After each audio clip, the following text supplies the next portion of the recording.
of us, music was a big part of our lives growing up. Some of us marched in our school bands, some sang in the chorus. And for Tahir Dawkins, music has become a way to both stand out and fit in. And the Fox Medical Team's Beth Galvin is here now with more on his story. Beth? And Russ and Deidre, Tahir is this kind of quiet, determined, very focused kid, and he has had to be, because nothing really in his life has come easily to him except for music, and that is what's helping him find his way. Warming up on their own, the members of the Green Forest Christian Academy Band sound, well, like kids sound when they're warming up. But when they come together as a band, as one, it's really kind of magical. And so is the story of 13-year-old Tahir Dawkins, the kid on the clarinet. He's just a fun kid. He's very well-mannered, and he really enjoys music. And so that's what I really like about him. Green Forest Christian's band director, Ron Hairston, says when he first noticed Tahir, the new kid in the band, it was a couple of years ago. I did notice that his gait was different and his speech was just, you know, slightly off.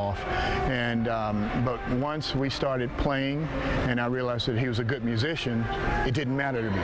And pretty soon, Tahir, who's grown up with cerebral palsy, was just one of the band kids, which is exactly what his parents were hoping for.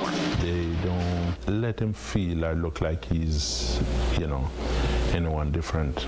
Tahir and the Green Forest Band are working to get ready for the Black History Parade. And Hairston says this is the first time they've actually marched together. And staying in step musically and physically takes practice and discipline. But that's been part of Tahir's life since day one. During his birth, Tahir's oxygen was temporarily cut off, and that injured his brain. So he grew up with a body that often wouldn't obey his mind, and spent years in physical and speech therapy just trying to get to this point. He's a fighter, and you know, when I say a fighter, meaning that he don't like anyone to help him to do stuff. But to stay in step for this parade, Tahir will have to march a mile without stopping. That's something he's never done before. Because I can do that. I can do this, I mean. He doesn't have any fear of it, and I had more concerns than he did.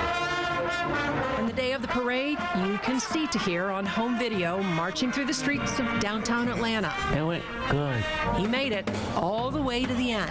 It was easier than I thought. I was proud of myself. And the other students noticed that, well, if Tahir can do it, I mean, I certainly can't complain. And to his family and his friends, Tahir Dawkins is an example of what it is to walk with faith and courage. It doesn't matter who you are, what you look like. You have a chance in life. And Mr. Hairston and Tahir's parents offered to be on standby just in case Tahir needed to take a break and get a ride to the end of the parade route, but Tahir said no. He was not going to need a backup, so they parked their car and took it on faith that he would make it to the end.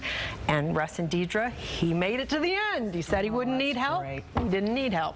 You need to give us a tissue alert before you tell these kinds of stories. Would you do that? I'm so proud of that young man. What an amazing thing. Just incredible. Real inspiration for us all. Absolutely. All right.